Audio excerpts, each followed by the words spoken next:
suis Caroline. Bonjour, je suis Anthony. Et nous sommes des petits débrouillards. Donc, Caroline, tu as préparé aujourd'hui une expérience sur les cosmétiques. Oui, c'est ça. Aujourd'hui, une petite incursion dans les salles de bain.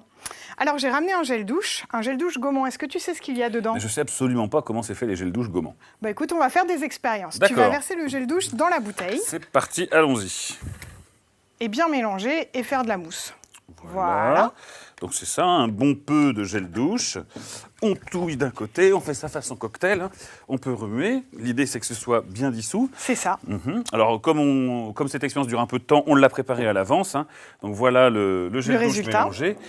Et donc maintenant, Anthony, tu vas filtrer le mélange qu'on a fait. Voilà, donc en fait, il faut verser dans le filtre. C'est ce qu'on a fait à l'avance. Tu peux prendre la caméra peut-être pour montrer un peu à nos téléspectateurs. Donc voilà l'intérieur du gel douche. Lorsqu'on met son doigt à l'intérieur du filtre, on sent des petites particules. Mais alors, de quelle matière sont faites ces petites particules? Qu'est-ce que ça pourrait être d'après toi, Anthony?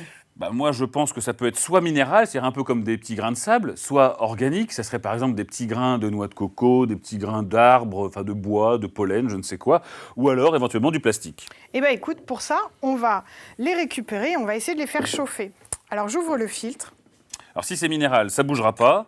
Si c'est organique, ça fumera. Si c'est du bois ou des plantes, ça fumera, ça brûlera. Exactement. Et puis si c'est du plastique, ça fondra. Alors je récupère les petites particules autant que possible avec un couteau.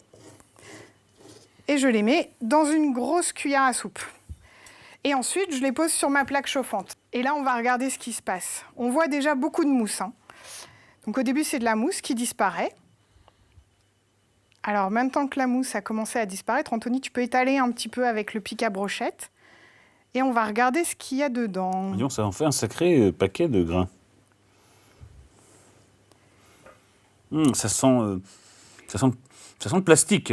On voit que les petits grains qui sont le plus proches de la cuillère commencent à changer d'aspect. Ils étaient blancs et ils deviennent un peu transparents, un peu plus aspect liquide.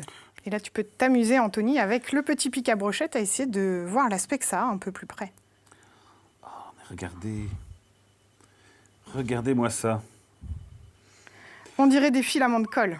On dirait des filaments de colle et il y a une odeur qui sent un peu la même odeur que lorsqu'on répare les skis, en fait, le fartage des skis. Donc en fait, c'est clairement du plastique, ça. C'est clairement du plastique. Alors pour savoir s'il y a du plastique dans vos gels douche, le mieux c'est de faire comme au dos des produits alimentaires. Vous regardez la liste des ingrédients et si vous voyez le mot polyéthylène, ça veut dire qu'il y a du plastique dedans. Voilà, le polyéthylène étant un plastique. Exactement. Alors retrouvez tous les détails de ces expériences et de nouvelles expériences sur wikidébrouillard.org. Dans la rubrique jus de citron.